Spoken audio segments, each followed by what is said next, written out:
Hey guys, Dr. Jenkins here with a brief video on what to do when you run out of options when you're searching through the databases. So say you found a couple of articles in your databases and you're like, okay, I'm hitting a brick wall. What do I do? So this video kind of walks you through those steps, shows you how to use the references found in the articles that you do have to kind of lead you to some additional resources, and shows you kind of what steps to take, how you find those other articles using some of the library's other resources. So hopefully you find it helpful. If you have any questions, feel free to reach out to me or to some of our other librarians. Give us a call, stop by, and we look forward to working with you. Okay, so say you found the perfect article and it has everything in it that you're looking for, everything that you can ever imagine, but you can't find any additional articles on this topic. So you're reading through the article and you find some great information, and you say, oh, well, maybe I can use what this person wrote or some of their resources. And that is a great place to start. So you read through the article and you notice that there are citations. Any good research article, quantitative, qualitative based, any type of article, peer reviewed, will have citations. That's, of course, something you want to look for. And you'll notice, okay, maybe what this author says sticks out to me. So I want to find their research. So this is Lemo, Cumberledge, and Taylor 2019. So I scroll down to the references, the reference section, and I find that particular resource. So here it is, same names, here's the date, 2019. That's the significance of it. All of the resources, the references are listed in alphabetical order. And then here's the title of the article, an exploratory study on the factors affecting mental health and well-being of frontline workers in homeless services. And then you have the title of the publication, Health and Social Care in the Community.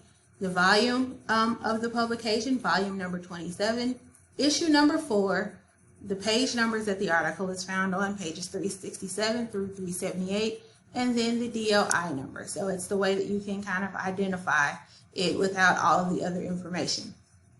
It is very important to understand how to read a citation so you know the type of resource that you're looking for, because some of these may be books, some may be articles. For example, this is a book. I know this because it has an author, a date, it has a title, but this is the title of a chapter within a publication. So it says it's the title of this chapter found in this particular edition was edited or edited by these authors, and then this is the name of the actual book. And then there are 2 P's, so it tells me it's the pages that the chapter is found in, and then this is the actual publisher. So it's just incumbent upon you, I guess, to learn how to identify the different types of publications based on the citation. So back to our lesson at hand. So we're going to look for this particular resource because we liked what the author said in the actual article that we were reading.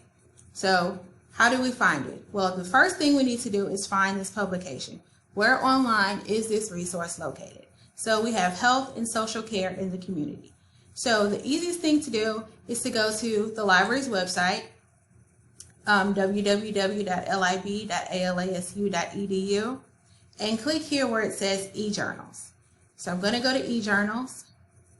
So again, I need the title of the publication, Health and Social Care in the Community, and I'm just going to type that in right here.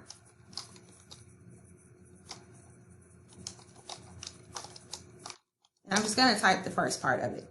And you see there are 2 that start with Health and Social Care, but only one that says Health and Social Care in the Community. And then you'll see the dates of availability.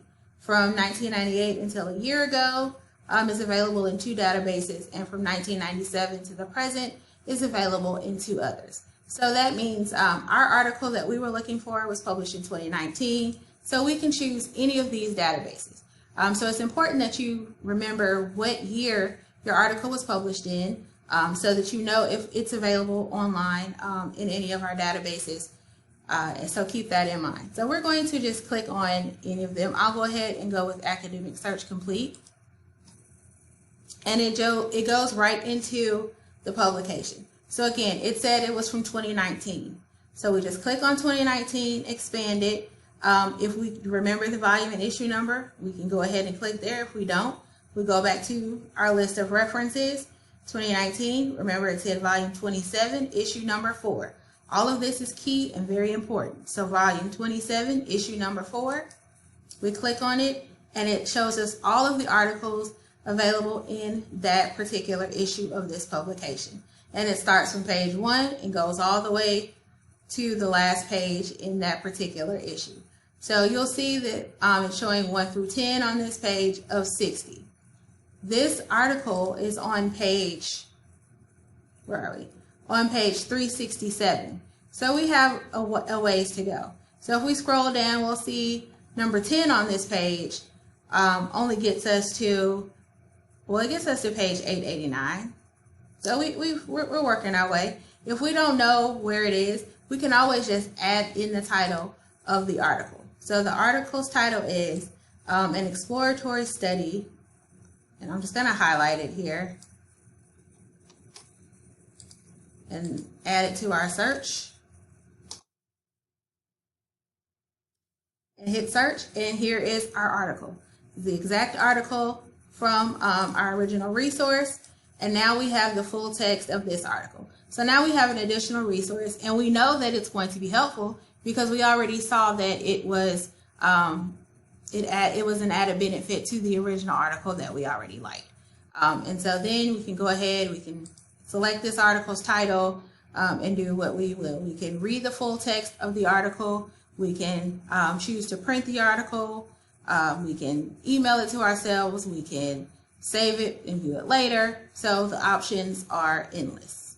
Hopefully you've enjoyed this and you learned something. You have any questions, you know how to contact me. Thanks and have a great day.